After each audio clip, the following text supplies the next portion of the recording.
21 hours, and we've had a number of substantive discussions with the Iranians. That's the good news. The bad news is that we have not reached an agreement, and I think that's bad news for Iran much more than it's bad news for the United States of America. So we go back to the United States having not come to an agreement. We've made very clear what our red lines are, what things we're willing to accommodate them on, and what things we're not willing to accommodate them on. And we've made that as clear as we possibly could, and they have chosen not to accept our terms. We'll see if the Iranians accept it. Thank you. The Strait of Hormuz. Did you going back to war, Prime sir? Minister Netanyahu at all today? What about the Strait of Hormuz? Did they give you Wow. any indication of the Supreme Leader's health?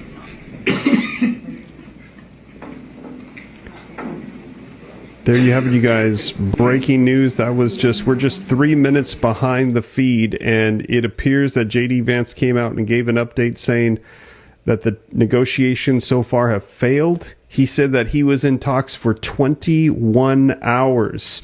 I was thinking that this morning we were going to be waking up April the 11th and that, they're 9 hours ahead of us, that we would have had some news on it. Turns out, nope. Nothing. He said that they would not agree to the terms. He said they cannot have nuclear weapons. And so you just got it live 3 minutes ago. If you appreciate it, hit that like button for me. It looks like we are very likely going to be having more war unfold here. Both sides have been issuing some pretty intense threats, and it was all kind of on this pivotal moment here of these talks. And it looks like these talks have gone nowhere. And you just heard it live from J.D. Vance. Shalom Yashar Allah. First and foremost, I would like to give all glory, honor, and infinite praises to Yahweh, Bahashim, Yahweh Shai, Bahashim, Rachach, the honors, the beloved elders, and the apostles at Great Millstone that taught me this truth. Wa, peace and salutations to all you hopeful lektakim out there that are blowing the trumpet, speaking prophecy, and telling our people what they need to hear in these last days, risking your lives and your freedom, especially in these perilous times to do so. Carrying this message, understanding this knowledge comes with a heavy burden in the sense that you have a very heavy office to fulfill, in the fact that you have to come out here and constantly be looking at what people call bad news, constantly having to be up to date on what's going on in the world.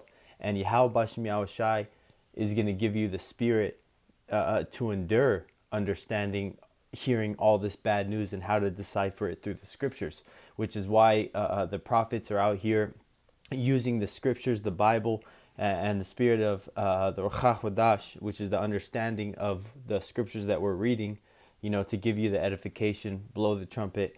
And so this lesson, I'm just giving an update on what, if you've been following the peace talks, so-called, that have been happening in this 2-week ceasefire period. This was a video that I saved last night and was talking about how that they were pretty much arguing and the ceasefire deals were falling through, which is going to bring me to my first scripture. And today, the news is now that Babylon the Great, United States, is going over there to the Strait of Hormuz and imposing a blockade. And a blockade, if you don't know, is when the Navy sets up their ships in a certain arrangement to where nothing can leave and nothing can go, which is nothing can leave or nothing can come in, which is like a siege, So a siege is just like in the ancient times where they would surround a castle and nothing would come in and nothing would go out, the same tactics, but this blockade that the U.S. is doing, imagine if Iran came way over here on this side of the earth and decided to blockade the Panama Canal, or decided to blockade the Atlantic Ocean, and the U.S. traveling freely to Western Asia, which modernly is called Europe. Esau would lose his shit in the sense of that he would think that, oh, the Western Hemisphere is ours. How dare you come over here and try to dictate on how we live our lives? Well, that's the same thing that Babylon the Great is doing over there in the Strait of Hormuz. So I'm going to go to my first scripture, Salakia. I think it's 2 Thessalonians, peace and safety.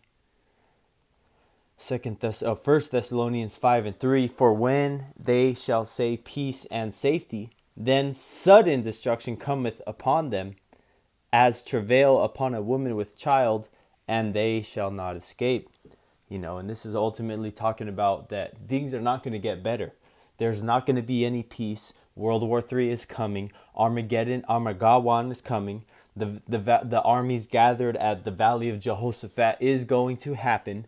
No matter what Esau does to try to cull the anger of the Iranians, nothing is going to happen, because at the end of the day, Babylon the Great is going to be subject to world wars.